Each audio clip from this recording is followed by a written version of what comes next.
Okay, this is a sound branch here. See all the muck that was collecting underneath it there with the ivy. That really should have been cleared up. Again, as I often said here, I don't try to hide anything. I'll own up to mistakes.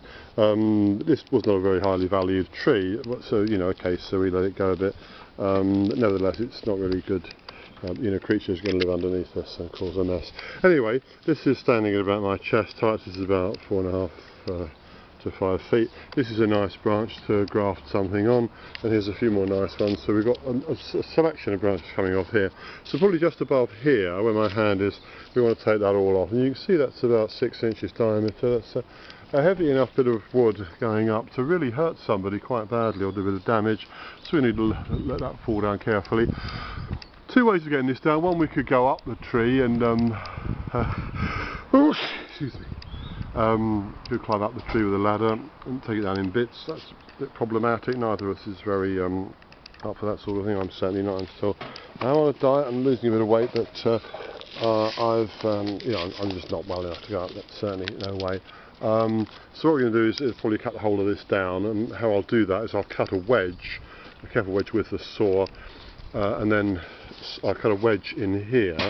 A wedge that sort of, can't really do it.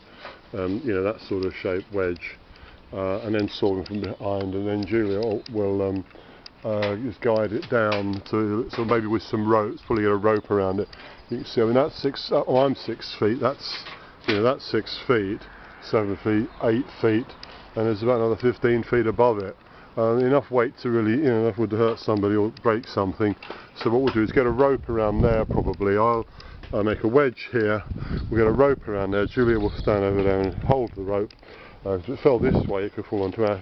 It's actually big enough to fall onto this fence and break the fence, which would, apart from the fact it would cause immense grief with our neighbours, it would cost us a lot of money and be a real pain and totally unnecessary. All right, Julia, you're. Start just making these bigger ones. Obviously, up there, that is actually over our neighbour's fence. You can see it's quite high up. So you're taking that down sort of carefully, one bit at a time. This up here is going to be a bit more problematic, isn't it, above you? But still, we'll do what we can and then work on to. It's often a good idea to have some. Wear some glasses or goggles, because when you're looking up, cutting above you, getting sawdust in the eye can be a nuisance. Anyway, so let's get on with this.